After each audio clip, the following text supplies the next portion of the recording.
Dr. Chirpy, what problem do most children come to you with? Undoubtedly, with the fever.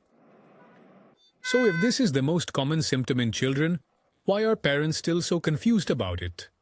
You are right. The more common the problem, the more common the confusion. There are many myths about fever.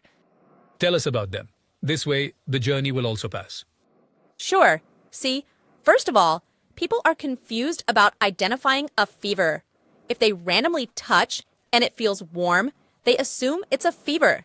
But there can be many reasons it feels warm to you, like if your hands are cold or the child is sitting in a relatively cozy environment, for example. Even physical activity can raise body temperature for some time, and children are always jumping and playing throughout the day. So though, this means you should not rely on touch to determine if there's a fever. We don't believe that. If you suspect a fever by touch, you should measure and confirm it with a thermometer.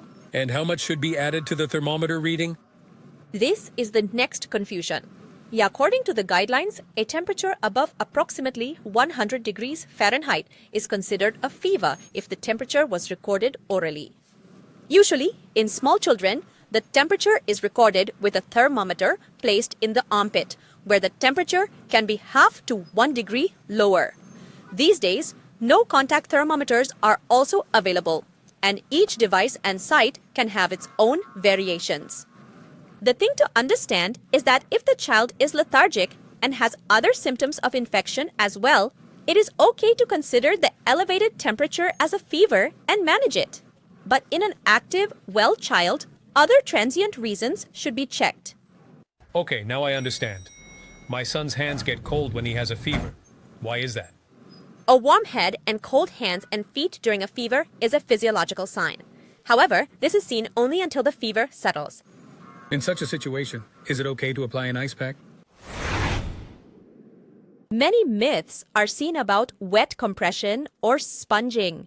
Basically, the cloth works to control high fever through evaporative heat loss from the body. To do this, the body surface is wet with the cloth and then dried in the air from a fan. It can be repeated if needed. Remember, very cold water is not needed. It can be uncomfortable and do not wet the hands and feet. They are already cold. So, it means that what is shown in movies about placing a cloth on the forehead is wrong. It is completely useless. Only the forehead will have some surface area. Sponging combined with medicine provides an additive effect. So, which medicine should be started? Paracetamol is considered the safest and most effective for children.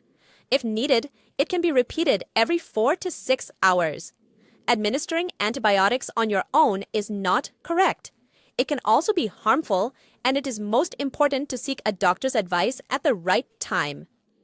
The right time means? Look, fever is a symptom.